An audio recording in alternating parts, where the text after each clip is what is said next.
They called it the whistle gun. That's not a joke. That's the name stamped across every brass-plated barrel and steam-hissing pressure valve. Whistle gun Mach 12, made in New London, Earth. Proud. Dumb.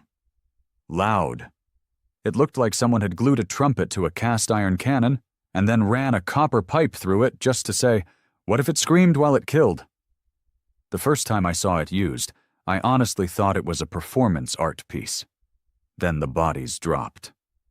I was stationed aboard the Vagrant Duchess, a half-rotten steamship held together by welding wire and arrogance. We patrolled the outer shells of the Sarnath sector, where human law didn't reach, and alien laws were more of a suggestion. We were there to protect trading routes, or at least that's what the diplomats told the news feeds back home. But the truth? We were there because humanity had picked a fight with 3 galactic powers at once, and instead of fixing diplomacy, someone high up in Earth Command thought, let's send more steam-powered ships into orbit with screaming trumpet cannons.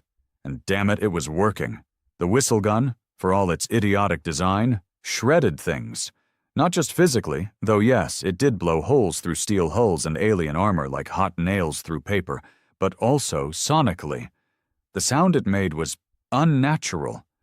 When it fired, it screamed. Not like a weapon, like a person. A man, maybe, a woman, a child. It changed each time. Sometimes sobbing, sometimes wailing. Other times it just howled, a noise that shook bones and turned enemy crew into whimpering wrecks before the impact even hit. We didn't understand how it worked. Not really. The engineers said it used something called emotional sonic distortion, a blend of old human war chants encoded in frequency pulses. They'd found some ancient tech buried in an Arctic lab and reverse engineered it. But we, the ones using it, knew the truth. The whistle gun was cursed. Every time we fired it, something changed in the crew. Little things at first. Sergeant Mako started grinding his teeth when he slept. Lieutenant Riva stared at corners too long, like she was waiting for something to crawl out of the shadows. Even the engines began to groan a little more than usual, like the ship was tired of the screams too. But we kept firing. Because the aliens kept coming, and no matter how advanced their fleets were, they couldn't handle the human madness. That's when Command made the worst decision of all. They started mass-producing the whistle gun, not just for capital ships, but for everything. Fighters, frigates, drones. They even mounted one on the back of a walking mech suit operated by some lunatic named Horace, who played the damn thing like a pipe organ during battle.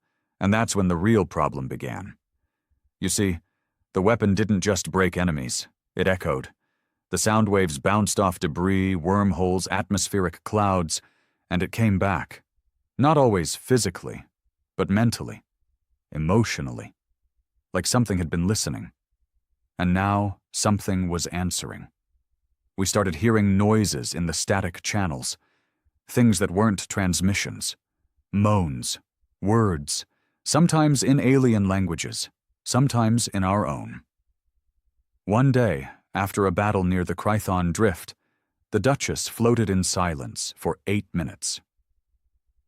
Then every loudspeaker on board turned on, without anyone touching them, and it screamed. Not the whistle gun this time. No, this was different.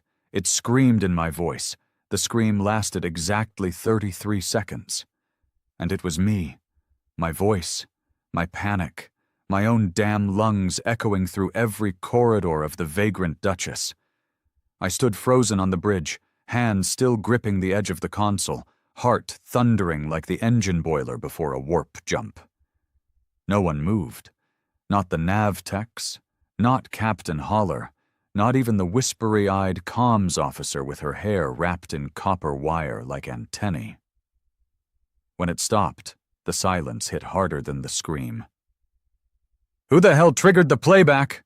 Holler finally barked, breaking the stillness. His voice sounded hoarse, older, like the scream had carved a layer off his throat. "No one," came a quiet voice from behind. It was Riva, the ship's XO, and the last person you'd ever catch whispering anything. She looked pale, and not just shaken. She looked stripped, like the noise had peeled something private off her soul. "No playback file exists with that pattern," she continued. "There's nothing in the system logs, no broadcast, no delay. It just happened." The captain stared at her, eyes narrowing, but he didn't question it. Probably because none of us wanted to ask the real question buzzing in our skulls. How did the ship know my voice? It wasn't a copy. It wasn't some file sampled during an earlier comm. That scream, it was me, but not just the sound. The emotion. It was what I'd felt 2 years ago, trapped under rubble during the Battle of Fort Wrexham. When the ceiling caved in and I thought my lungs were going to burst, that exact panic, that exact moment, played back like someone had pulled it from the grave. They called this part of space the Krython Drift. It was supposed to be a dead zone, nothing but ice comets and silence. But maybe we brought something here that wasn't supposed to exist, or maybe it was always waiting. 2 days passed. We didn't fire the whistle gun, not once. Captain said it was cool-down protocol, but we all knew the truth. We were afraid of what would scream next. Day 3. The crew started unraveling. Mako stabbed a wrench into the coolant core because he said he heard the voice of his mother trapped inside it. We found him crying in a maintenance shaft, fingers scorched, whispering apologies to someone that wasn't there. He had to be sedated and restrained, and even then, he never stopped murmuring. The medbay's lights began flickering in Morse patterns. When translated, it read, "Don't fire it again. They're inside already." Nobody admitted to coding that message. The rest of the fleet didn't respond to our hails. It wasn't comms interference. It was silence. 4 ships in our battle group, all equipped with whistle guns. We should have received daily check-ins, even in ghost sectors like this. But the void swallowed every ping. On day 4, we picked up a distress beacon from the Talon's Grin, one of our sister vessels.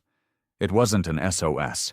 It was a lullaby, a human one, played backward, looped endlessly, and layered over a sound that, when amplified, was the faint ticking of a pocket watch.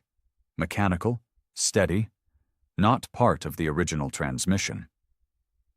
We jumped to their coordinates, found the ship floating, fully intact, no signs of battle, no hull breaches, no visible damage, no crew. Everything was powered, engines humming, lights on, O2 levels perfect, food still warm on the mess tables. But not a single living soul aboard. And in the captain's quarters, on the mirror, etched with some kind of plasma cutter, was a single phrase. We fired it too many times. We tried to leave the drift, programmed the Duchess for a manual warp, inputted the codes ourselves, bypassed the autonav. The engines screamed, the steam howled, the pressure built, and then it all died. The ship refused. We tried again. It rebooted mid-jump, all systems fine, no mechanical faults, just a dead stop. It was as if the ship chose not to go. That night, the whistle gun fired by itself. There was no target. No enemy ship, no command issued. It activated without warning and screamed again, but this time it wasn't my voice. It was all of ours, every voice on the ship, stacked, layered, dozens of screams blending into a horrifying choir of human terror. The sound bled through metal. It made our ears ring, made our eyes water. Some collapsed, some threw up. And then the lights dimmed and the Duchess started speaking. Not through the speakers, through the pipes. Steam hissed in staccato bursts. Short, long, short Morse code again. Riva decoded it. I wish she hadn't. You built it to scream. Now it knows how. We tried to disable the weapon, tried cutting wires, removing the main valves, melting the pressure seals. It rebuilt itself. I'm not being poetic. I mean it literally rebuilt itself. We tore out the brass trumpet barrel, and 12 hours later it had grown back, like metal flesh healing. Mako called it the Devil's Clarinet, said it played souls like notes. He wasn't wrong. Something was in that thing. Not a ghost, not an AI, something worse.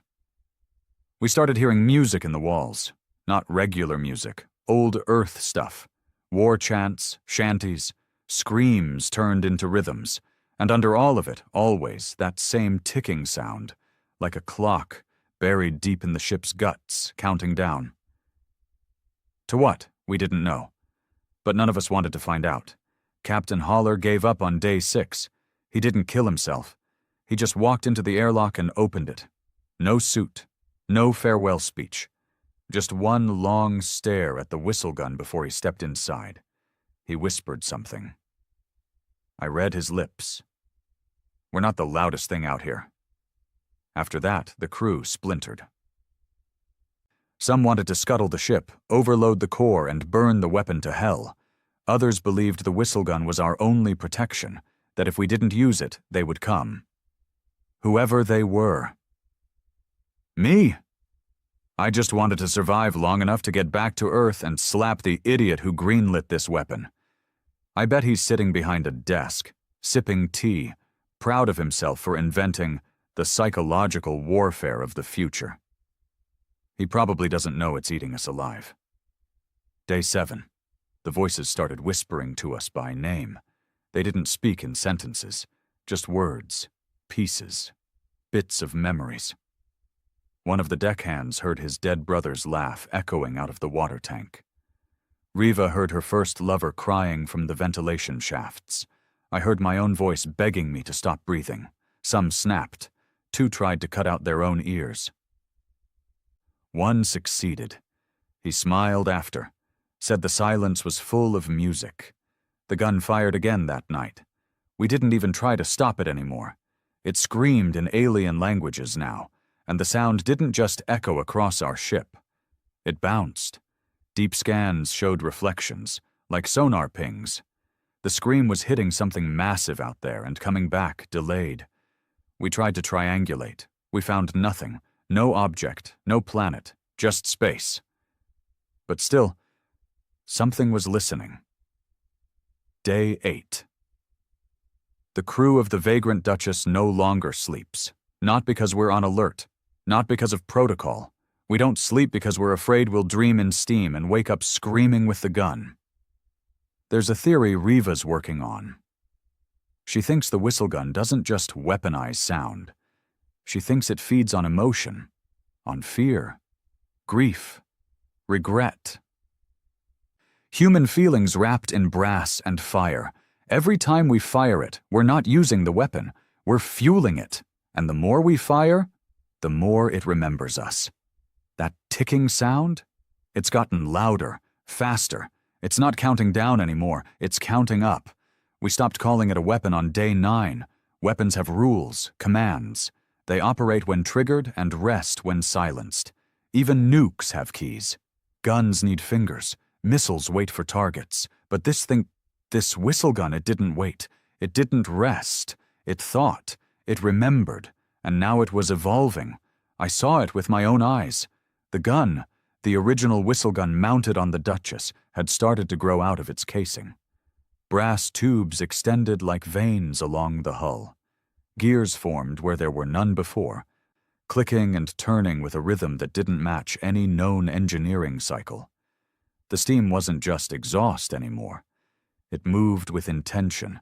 It curled around corners, traced symbols on the walls, left behind droplets that, when dried, formed words. Not just any words, our memories. I passed a bulkhead and saw the name of my childhood dog etched in condensation. No one knew that name. I hadn't spoken it in decades. It was gone, erased, and there it was, spelled perfectly in dripping letters. Snare! It nearly brought me to my knees. Riva called an emergency meeting. What was left of the bridge crew showed up hollow-eyed, twitchy, and silent. No one sat. No one saluted. We just stood, like we were afraid if we sat still long enough, the ship would wrap around us and never let go. "I've isolated something in the gun's power conduit," Riva said, holding up a flickering holopad. "It's not mechanical, it's organic." The room didn't react at first. "Define organic," someone croaked. I think it was Morse, the chief engineer who'd stopped shaving and now looked like a haunted priest more than a crewman. "It's alive," she said. "It's made of metal, yes. Brass, copper, but it's behaving like tissue, reacting to stimuli, growing, and adapting." She looked around. "We didn't build this weapon, not all of it. We just finished it." That was when the whispers started again, through the floor this time, vibrating up through our boots, up our legs, into our bones. "Do you hear it?" someone gasped. We all nodded. The ship was humming, not like a system hum, not an engine. No, it was singing, something old, sad, dissonant. And underneath it, ticking, always ticking. We tried shutting down the core that powered the whistle gun, pulled every breaker, melted connections, flooded the chamber with liquid nitrogen. Didn't matter. It grew another one, right next to the food storage bay. In 3 hours, just appeared out of the wall like a tumor. Same shape, same valves, same low, wet breathing when it cooled. Riva lost it, slammed her datapad to the ground and started kicking the walls. She screamed, sobbed, begged the thing to stop, to give us a sign, to explain what it wanted. And then it answered. Through the ship's intercoms, through the deck plates, through the vents, it said one word. More. What did it want more of? Screams? Memories? Us? We didn't know. But the next morning, the crew of the Rogue Star showed up. We hadn't heard from them in weeks. They were supposed to be dead. Their ship had gone dark somewhere near the Sarnath Rift, declared lost with all hands. And yet, here they were, docking with the Duchess like it was a normal Tuesday shift change. Except they weren't human anymore. They looked like us, moved like us, but wrong. Too smooth, too symmetrical, like mannequins wearing human skins. Their eyes were made of glass. Literally. You could see the gears behind them, ticking in perfect sync with the whistle gun's beat. They spoke in monotones, used phrases that didn't belong in conversation, like they were still learning how to be people. One of them smiled at me. Not a friendly smile. A test pattern, like they were checking to see if the expression fit. We tried to quarantine them, but it was too late. Whatever they brought, whatever had rebuilt them, it spread. Fast. Morse was the first to go. He started replacing his own fingers with small brass replicas. "Better grip," he said. "No more shaking." By nightfall, half the crew had brass eyes, copper nails, vocal cords replaced with tiny reed pipes that whistled when they breathed. They called themselves the Reborn. We called them Lost. Riva and I barricaded ourselves in the engineering bay, the last real part of the ship untouched by the gun's roots. She was barely holding it together. Her hands shook constantly. Her face was pale, lips dry. But she kept working, kept scanning, kept trying to find something human left in this madness. "I think I figured it out," she said at one point, staring at a projection of the whistle gun's internal structure. "There's a pattern in the scream." I looked at her, not understanding. "It's not random. It's not just a blast of fear or pain. It's a message. The scream is a language. We thought we were using it as a weapon, but we were just broadcasting." I swallowed. "Broadcasting what?" She turned slowly. "Us." That hit like a punch to the gut. Every time we fired the whistle gun, we weren't just tearing through enemy ships. We were transmitting our emotional blueprint into space, all our pain, all our fear, all our warlust, all of it, flung into the void like a signal flare. And something heard it. Worse, it understood it. and now it was speaking back. We tried shutting down the Duchess entirely. Emergency purge, hard reset, full system fry. Didn't work. The ship came back online without our help. And this time, it had new rooms. Hallways we hadn't built. Corridors made entirely of brass tubing and spinning cogs, like intestines wrapped in metal. Lights flickered in rhythmic pulses. Not Morse this time. Something deeper. Ancient. We got lost for 2 hours trying to reach the medbay. The ship's layout had changed. Riva mapped it as we went. The paths formed a shape, a symbol. It was a sigil, a giant, recursive spiral made of screams, an echo chamber of human suffering carved into the bones of the ship. The whistle gun wasn't just evolving, it was becoming. Day 10. The ticking stopped. Just like that, the ship went quiet. Too quiet. Riva and I stood outside the main cannon chamber staring at the weapon. It had changed. Again, no longer a gun, not even remotely. It was a throne now. Coiled pipes curled into seats. Whistling vents formed crowns. The barrel extended like a spine. It wanted someone to sit in it, to become part of it. Riva looked at me. "It's not a weapon anymore." "What is it?" I asked. Her voice cracked. "It's a voice, and it wants a speaker." We didn't know what to do. Escape was impossible. The jump drive had melted itself into brass sludge.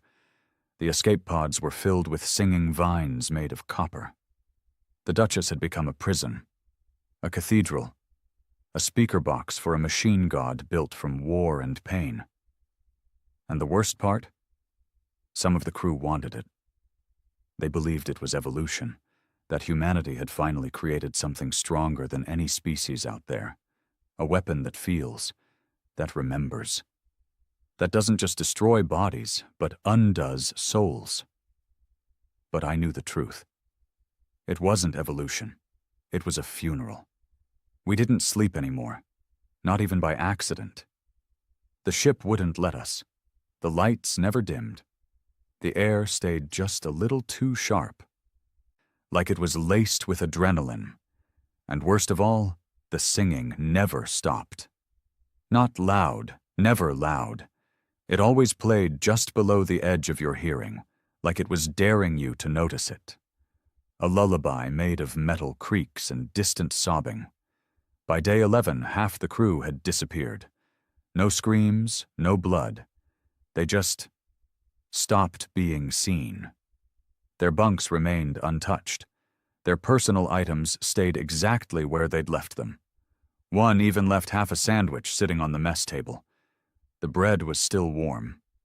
And then we started hearing them in the walls. Whispers, footsteps, laughter. At first we thought they were alive, hiding. But that illusion died the second I heard Holler's voice muttering my own name, while I was holding his empty dog tag in my hand. Riva said the ship had absorbed them. Not physically, maybe, but spiritually. Or whatever passed for that in this haunted boiler of brass and grief. The whistle gun was learning what made us human, piece by piece, person by person, and now it wanted the rest. We sealed off engineering completely, welded the doors shut, rigged thermal detonators to the ventilation shafts. It was the only place the gun hadn't yet infected. At least not fully. Riva worked in silence most of the time. Her hair was tangled, and she wore the same stained uniform for days. But her mind was still sharper than anyone I'd ever known. I could see the fire still burning behind her eyes, even if the skin around them had started to look grayish. We didn't talk much anymore. Too tired. Too scared that if we spoke for too long, we'd start using its words instead of ours. The reborn crew members, the ones who had fully embraced the whistle gun, spoke in weird poetry now. They would murmur things like, "The breath of war is love unspoken. To scream is to pray with your throat open. We are no longer meat, we are memory with teeth." One of them crawled into the vents and chanted for 11 straight hours in binary. Then their body melted into brass dust. I swear the ship grew a new pipe where their spine would have been. That morning, if it was morning, we had no more time cycles, Riva made a discovery. She called me over to the console, her voice trembling but focused. "I think I know why it built the throne," she said. I stared at the holoscreen. It showed the whistle gun's new form. Its throne-like structure, twisting brass limbs, organic vents pulsing like lungs. "It's waiting," she whispered. "For someone to sit in it." "Yeah, we figured that," I replied. "No," she said. "It's not just a seat. It's a pilot's cradle." I blinked. "It's a conduit," she said. "A neural bridge. Once someone sits in it, the gun connects directly to their mind. No wires, no implants. Just emotion. It turns them into the broadcast tower." "You mean, like, a living antenna?" Riva nodded slowly. "And worse, it learns everything they've ever felt. It becomes them. Multiplied, amplified." I felt the cold settle in my gut. "So if someone sits in it, they don't just fire the weapon," she said. "They become the weapon." We didn't know how many crew were left. We stopped tracking. The ship had started spawning new hallways again, and most of them led to nowhere. Or worse, somewhere that wasn't space anymore. I made the mistake of stepping into one corridor that I didn't recognize. It looked freshly built, all brass and bone-colored piping. I walked about 10 meters in, just to look.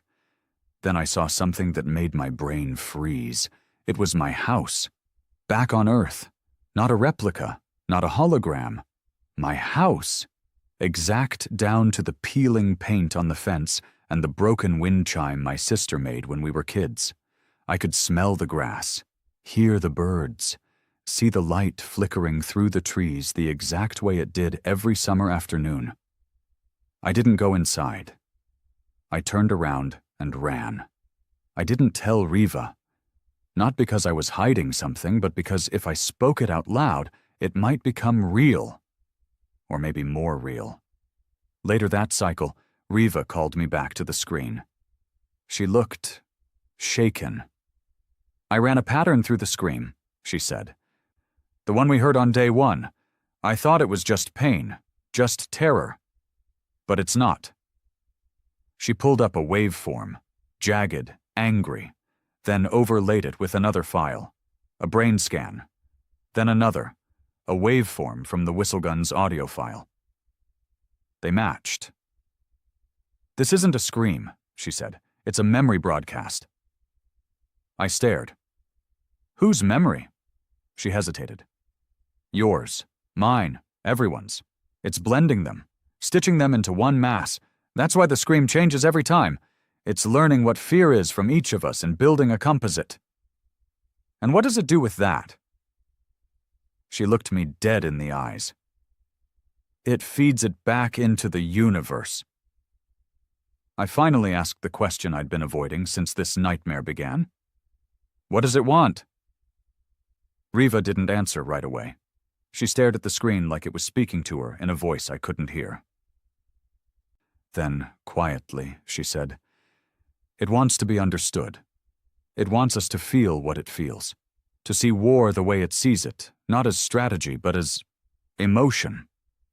"And what is war to it?" I asked. She turned, her eyes glassy. "Music." That night the throne began singing. No more distant lullabies, no more background hums. This was loud, beautiful even, a choral arrangement of voices, ours, dead crew, recordings, prayers, screams, all layered into something almost holy. The entire ship vibrated with it. Lights pulsed in time with the melody. The reborn lined the hallways, swaying. Some of them wept oil. Some offered brass flowers to the walls. And the throne kept singing, until someone sat in it. I don't know his name. He was one of the newer deckhands. Barely 20, lost his family in the Lorax Rebellion. Maybe he thought this was his purpose now. Maybe he just wanted to feel something that wasn't loss. We didn't even see him go. One moment, we were checking the coolant reserves. The next, we heard the song shift from sorrow to triumph. We rushed to the cannon chamber. Too late. He was already in the seat. His body didn't reject it. It merged. Brass wrapped around his arms. Pipes bored into his spine. The reed vocal tubes slid into his throat like silver worms.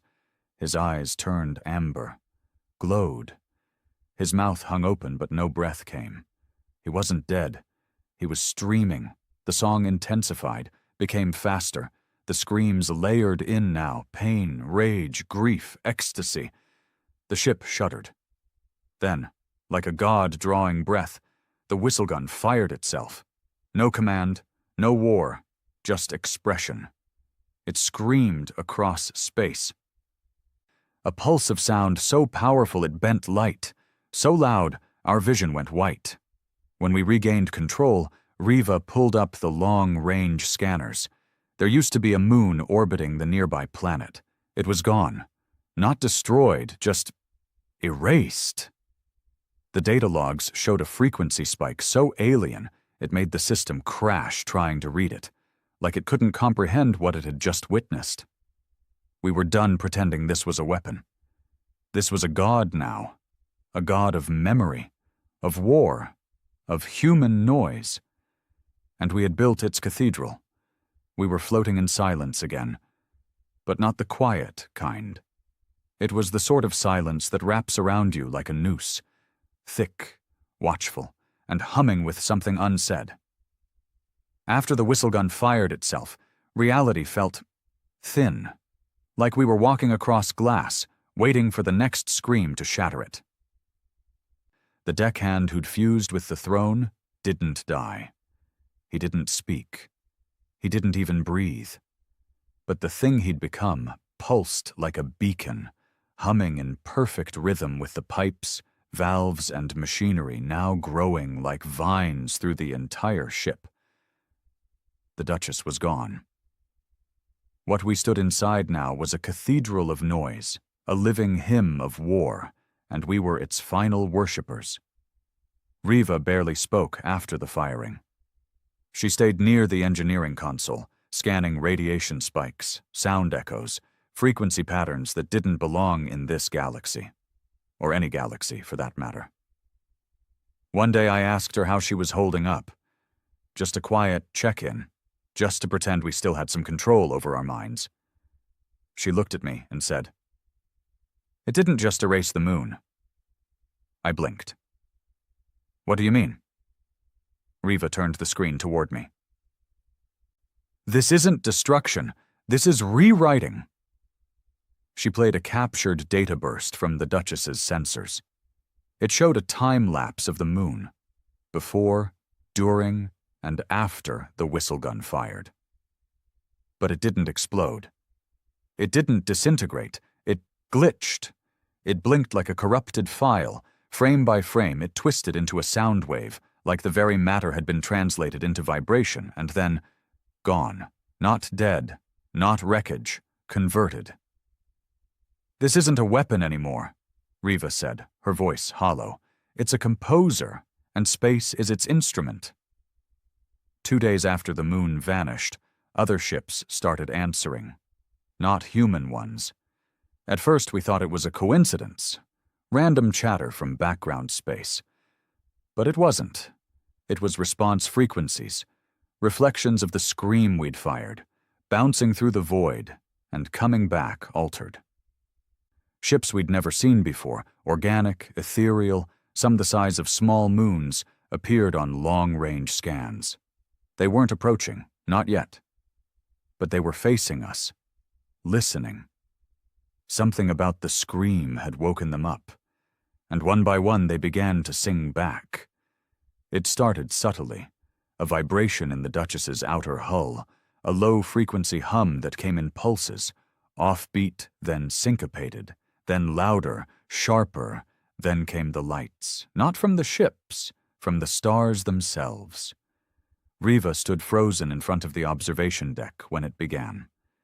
The stars outside the window, the ones we'd used for navigation, orientation, basic physics, started blinking. One by one, in perfect sync with the whistle gun's hum. They were blinking in rhythm. "I think," Riva whispered, eyes wide. "I think they're responding to it." "Responding to what?" She turned to me. "To the song. To us." And then the dreams started. Not nightmares, memories. But they weren't mine, and they weren't hers. One night, I saw the last thoughts of a Sarnathi soldier as he watched his planet burn. Another night, I felt the despair of a dying Lorax queen as she begged for peace during the Third Expansion War. I felt things I'd never lived, wept for people I'd never met. The gun was feeding them to me. The whistle gun had become a library of sorrow. Every soul it had touched, every battlefield it had screamed over, stored, sorted, played back. And now it wanted to share. The reborn had grown quiet. They stopped speaking, stopped moving. They lined the halls, kneeling with heads bowed toward the cannon chamber like priests in a trance. They didn't blink, didn't breathe, but we could hear them humming, a soft, layered tone, the same tone the whistle gun made when it prepared to fire. It hadn't fired again. Not yet. But it was charging. We could feel it in the floor. The entire ship felt like a lung filling with steam. Pressure gauges across the panels began ticking upward, even the ones we'd removed. The ship wasn't just alive anymore, it was awake. Riva made her last desperate move. She believed the only way to stop the gun from firing again was to sever the connection between the throne and its host. The deckhand, now nothing more than a metal spine fused into the cannon's base. She made a plan. She would crawl into the conduit access chamber beneath the throne and flood it with reverse polarity EMP bursts. The idea was to shock the feedback loop, basically give the gun a neurological seizure. "I might die," she said bluntly. "But if it stops this thing from rewriting the galaxy with every scream, it's worth it." I wanted to argue. But I couldn't, because I saw what was coming. The alien ships were getting closer. They weren't warships. They didn't even have visible weapons, but they glowed with intent. And the Duchess glowed back. They weren't enemies. They were joining the orchestra. Somehow the scream had created a gravitational pulse that wasn't just pulling matter, but pulling meaning, species, ships, empires, into one synchronized sound. Riva suited up. I helped her seal her helmet. I told her not to die. She just gave me a tired smile. "If I do, make sure Earth knows how stupid this all was." And then she crawled into the dark. I stayed by the chamber door, listening. She fed me updates through comms. "Power nodes are pulsing faster than I thought. I can hear the host breathing, even though he doesn't have lungs. The pipes are singing down here like children." Then she said something that made my blood go cold. "I can see others." I sat up. "Others? What do you mean?" "There are more thrones down here, hidden beneath the hull, waiting, empty." "How many?" A pause. "Hundreds." I didn't have time to process that, because that's when the whistle gun fired again. But this time it didn't fire outward. It fired inward. I fell to my knees as my mind split open. Every memory I'd buried, every loss, every guilt, every scream I'd never let out, they exploded into the open. Not just mine. Millions. Billions. The gun was uploading them all at once. Every soul it had touched, every battlefield it had echoed through, all of it shoved into my head like a flood of molten steel. I saw entire civilizations die in song. I saw soldiers laugh as they bled, proud to be part of something eternal. I saw Earth, our Earth, covered in brass, cities turned into organ pipes, oceans boiling into fog as the planet itself sang its final hymn. The whistle gun wasn't destroying the universe. It was remaking it in our image. And then, Riva's voice, barely audible. I did it. I broke the loop. I blinked, blood dripping from my nose. The hum stopped. The pressure dropped. The reborn fell over, lifeless, like puppets with cut strings. The ship sighed. For the first time in weeks, silence. Riva crawled out of the access hatch. Her suit was torn. Her hands were burned. But she was alive. "I think we stopped it," she whispered. But then we heard it. Not from inside the ship, from outside. A sound, a note, one we didn't send. A scream, lower, deeper, the kind that makes your atoms vibrate. Something was responding. But not in imitation, in opposition.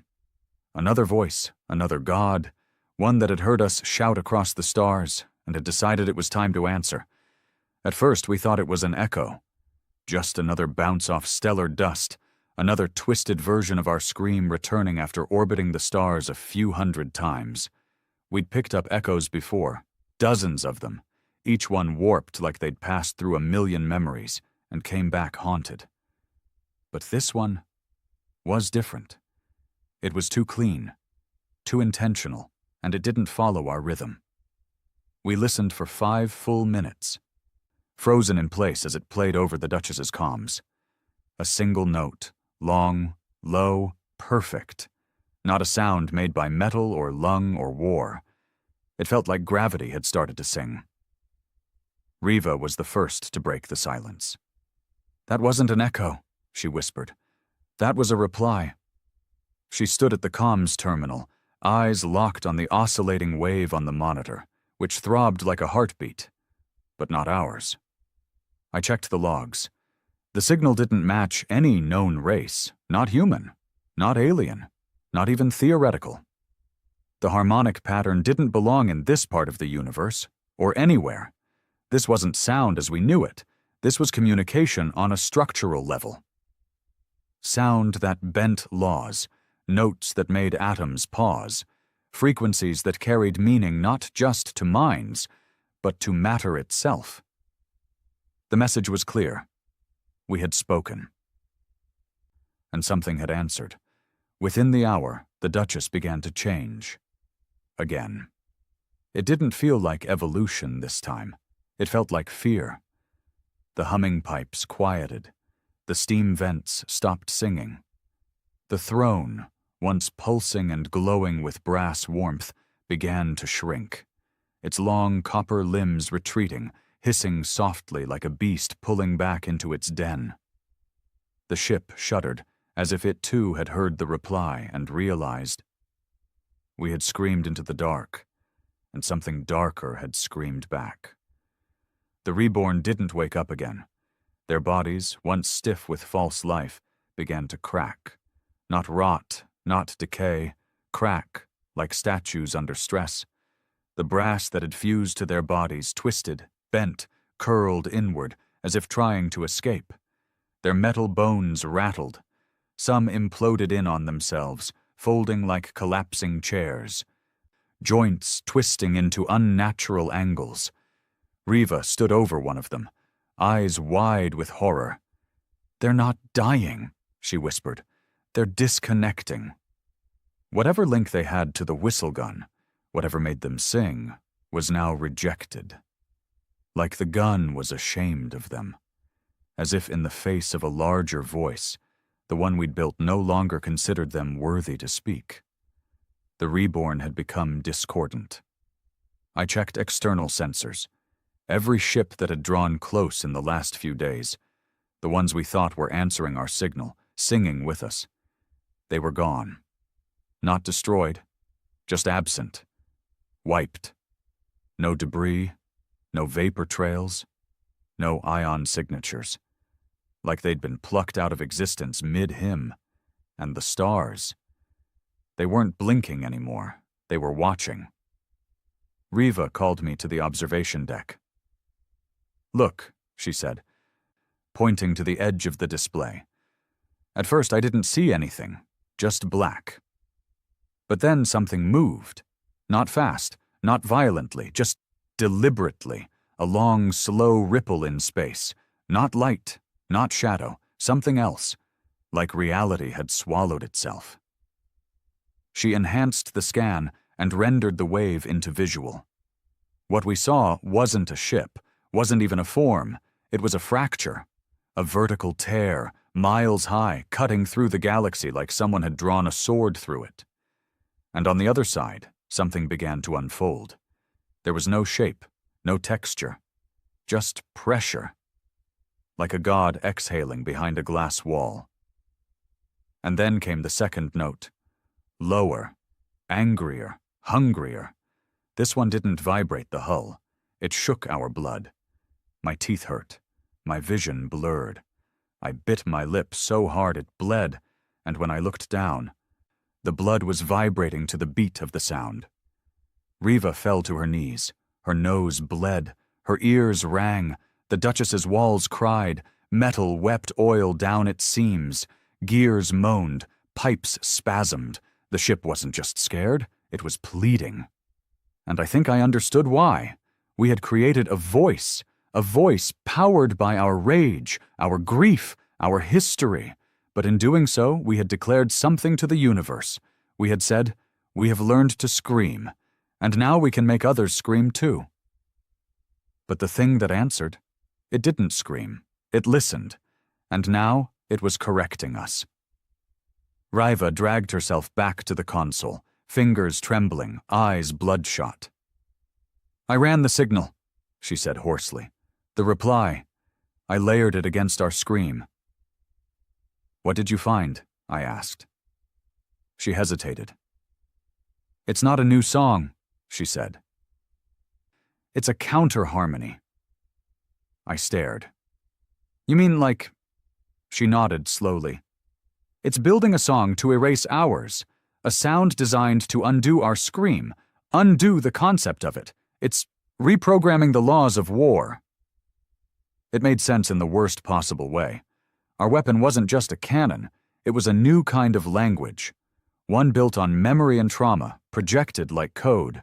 Every time we fired the whistle gun, we had written that language louder into the fabric of space. But now, something else was overwriting it. And when it finished, our version of reality, our wars, our songs, our pain, would no longer be recognized by the universe. We wouldn't just lose, we'd be deleted.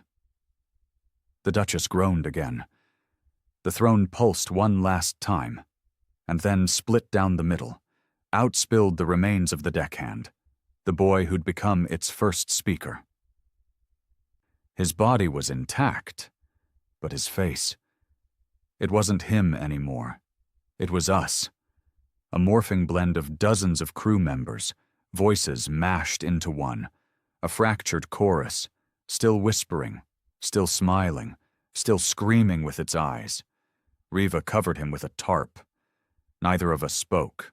We both knew the whistle gun was done speaking, and now it was our turn to shut it up. We made a choice. One last jump. Not away, toward. If this thing, this being, god, creature, whatever it was, wanted to erase our scream, we'd give it a final one it couldn't ignore. We'd overload the whistle gun, fire it into the fracture, not to win, not to kill, but to burn a scar in the symphony, a human flaw, a note that didn't belong, a final defiant song that said, "We screamed, you heard, and now you live with it." The core was unstable. The pipes rattled. The song was dying. But we pulled every wire, fed every circuit, gave it everything the Duchess had left. The final blast would be our last word. Riva looked at me as the charge built up, humming like an ancient choir. "This is the dumbest thing we've ever done," she said. I grinned through the tears. "Yeah, but it's ours." We fired. No scream, no blast, just a single whisper, fed with every war humanity had ever fought. It folded into itself, bent, burned, exploded in silence. The fracture rippled, the reply wavered, the stars blinked, and then— nothing. We expected fire.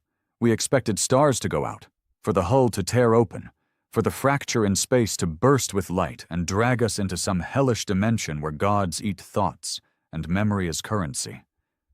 But instead, we got nothing. No scream, no light, no sound, just a void so deep, so absolute, it made death seem loud. I opened my eyes slowly. We were still alive, or something close to it. The Duchess floated, powerless like a rusted bottle in a cosmic sea. The lights were out. The pipes were cold. The ship no longer sang or whimpered or bled. It was dead, but not wrecked, just quiet. Riva was still beside me, slumped over the terminal. Blood trickled from her ears, but she was breathing. I checked her vitals. Weak, but stable. The whistle gun was gone. Not just offline, gone. The entire chamber had collapsed into itself, folding like paper, leaving behind a smooth crater of melted brass and scorched memory. No remains, no throne, no more voice. We'd silenced the song, or so we thought. It's hard to explain what silence feels like when you've lived with screaming metal gods for weeks. It doesn't soothe, it doesn't comfort. It chokes, because you start to realize if there's nothing left making noise, maybe there's nothing left at all. I found a backup terminal still powered by a secondary coil. I pulled diagnostics. Ship's life support, 3% capacity. Fuel reserves, 0. Navigation, offline. External comms, crashed. Black box recorder, locked. Crew status, 2 confirmed alive. The rest, unregistered. Unregistered, like they'd been erased from the manifest. Their names weren't even redacted, just missing. Even their locker numbers were blank. It was like they'd never existed. I turned to Riva when she woke. Her voice came out in a rasp. Did it work? I don't know, I whispered. We didn't know where we were. Not exactly. The stars outside the portholes were unfamiliar. They didn't match any known galactic maps. No constellations. No markers, just scattered pinholes in a sky that looked wrong. And too clean. Almost like the universe had been reset. We floated for what felt like days. No rescue came, no signals, no background radiation from human colonies, no junk signals, not even the usual galactic static hum. The universe had stopped humming. And that terrified me more than anything else. Riva slept for most of it. Her body needed time. I kept watch. I paced. I stared into the stars, wondering if what we did had killed the gun, or freed it. Because sometimes, in the dead of night cycles, I thought I saw it again. Not the weapon, not the throne, but the fracture. Still faint, still watching, still listening. Then something happened. It started with a whisper. Not external. Internal. A voice in my head that wasn't mine. Just 2 words. Nice try. I dropped to my knees. My mouth went dry. The voice didn't sound angry or amused. It sounded disappointed. Like a teacher watching a child color outside the lines and realizing, yes, this one's going to be trouble. I didn't tell Riva, not right away. What could I say? Hey, remember how we nearly destroyed the galaxy with a brass trumpet from hell? Turns out it might still be alive and now it's in my skull. No, I needed to be sure. So I waited. And the voice came again. More clear, more confident, still soft, still inside. You built something from pain. You called it music. You called it war. But what you built was a mirror. I stared into the black. Was it the whistle gun? Was it the fracture? Was it me? Riva interrupted my spiral. Come see this, she said, sitting up at the observation console. I walked over. And my heart stopped. There were stars again, but they weren't blinking. They were arranged, deliberately, shaped like a waveform, not natural, not chance, designed, a message. Riva's hands trembled as she scanned it, ran it through a frequency decoder, ran it through linguistic overlays. She muttered under her breath. This isn't a language, it's a response. To what? I asked. She looked up at me. To the gun's scream. The message was short. 5 pulses, 5 tones. Translated across dozens of models, it meant the same thing. We heard you. We let you speak. Now listen. I laughed, not because it was funny, because I realized we weren't silencing anything. We were being allowed to make noise. We'd thrown our scream into the void like a child throwing a tantrum, and the void had leaned down, smiled faintly, and said, "All right. Now it's our turn." That night, the Duchess began to hum. Not loud, not angry, but familiar. Like something buried deep in its bones remembered being a ship again. Not a weapon, not a cathedral, just a vessel. The pipes didn't bleed. The steam didn't hiss. The hull didn't vibrate with screams. Instead, a single warm tone echoed through the frame. Like the universe exhaling. We found a backup nav route in the logs. One final coordinate marked last known anchor. It wasn't Earth, but it was human. A listening post buried on the edge of charted space, offline for years, abandoned, but intact. We agreed. That was our destination. If anything was left of humanity, they'd want to know what we did, what we built, what we broke, what hurt us, and what might still be singing back. As we powered up emergency thrusters, I sat by the window, watching the waveform stars fade behind us. And for a moment, I thought I heard it again. A single note. Not metal, not steam, not war, just music. The listening post was dead before we got there. Drifting quietly at the edge of a blue dwarf's weak gravity, its solar panels tilted just slightly off angle, like a broken arm that never quite healed. No lights, no comms, no heat, just a hollow metal shell in the shape of what humanity used to call hope. But it was still there, and in this new galaxy, one rewritten by scream and silence, survival itself felt like a miracle. We docked the Duchess for the last time. Her systems were running on fumes, barely enough pressure to push out a sigh, let alone another jump. The lights flickered dim yellow across her halls, and the metal didn't hum anymore. She wasn't afraid. She wasn't angry. She was tired. I stepped onto the airlock bridge and turned back. Riva stood in the doorway, one hand on the wall. She didn't say goodbye. She just whispered, "Thank you." And for a second, I swear, I heard the ship whisper back. The listening post's interior smelled like rust and frozen air. We had to manually pry open the pressure seals.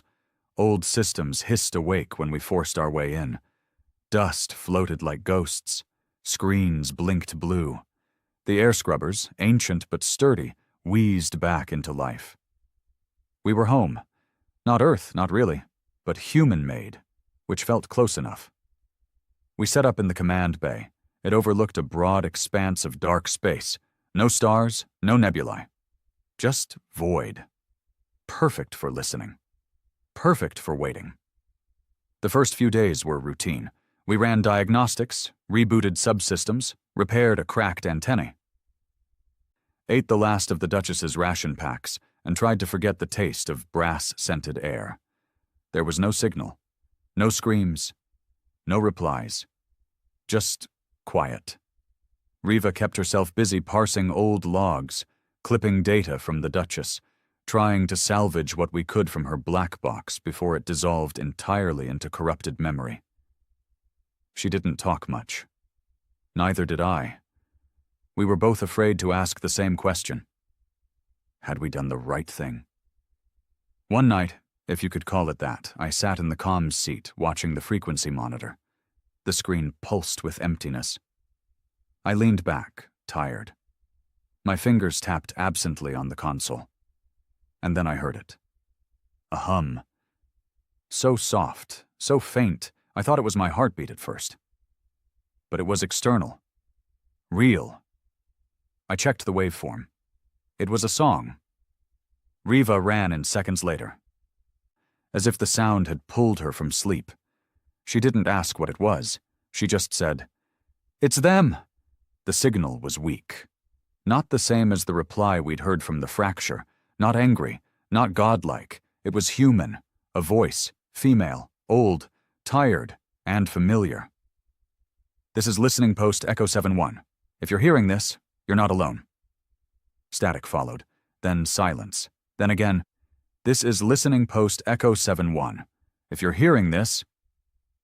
The message looped. Riva grabbed the logs, ran it through a filter, and found the timestamp. The broadcast was over 150 years old. The Post had been sending it non-stop, into the dark, into nothing, hoping, praying someone would hear. And somehow we had. It was Earth's last signal, sent long after the war, long after the gun. We never knew what happened back home. We'd been too far, too isolated, too deep in fringe space when everything fell apart.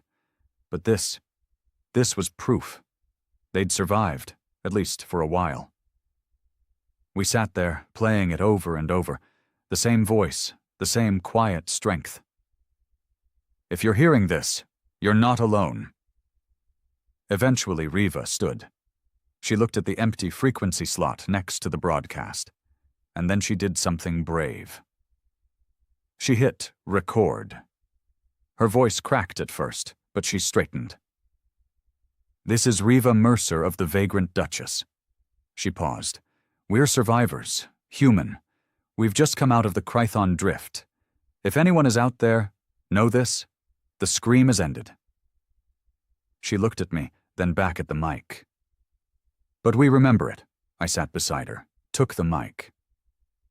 "This is Lieutenant Kellen Vore, also of the Duchess. We were part of the whistle gun deployment fleet. We witnessed the weapon evolve, and what it became." I hesitated, then said it out loud. "We fired a song that rewrote reality, and something answered." Riva leaned in again. "But we're still here." She smiled faintly. "And the universe hasn't deleted us yet. We played the message on loop. We sent it every hour, into the stars, into the black, into whatever comes next. Time passed. We don't know how long. We stopped counting rotations. Sometimes I dreamed of the gun again, of the brass throne, of the scream. But not in fear, in memory. Because for all the horror, for all the blood and madness, we made something new. It may have been stupid. It may have nearly killed us. But it was ours. Then, one day, a signal came back. Not from Earth, not from any colony, from a ship, old human tech, broadcasting on an obsolete channel. We ran to the console, decoded the burst. The screen flickered, and a face appeared, weathered, scarred, smiling, human. "We heard you." I sat back. I don't remember what I said. I think I laughed, or cried, or both. Riva stood frozen, her hand trembling against the panel. The voice spoke again. "You're not alone." And just like that, we weren't. The universe didn't erase us. It didn't silence us. It heard us, it changed, and it let us change with it. Maybe that's all survival really is. Not silence, not peace, but being loud enough to be remembered, even if all you ever had was a stupid weapon and the guts to scream with it.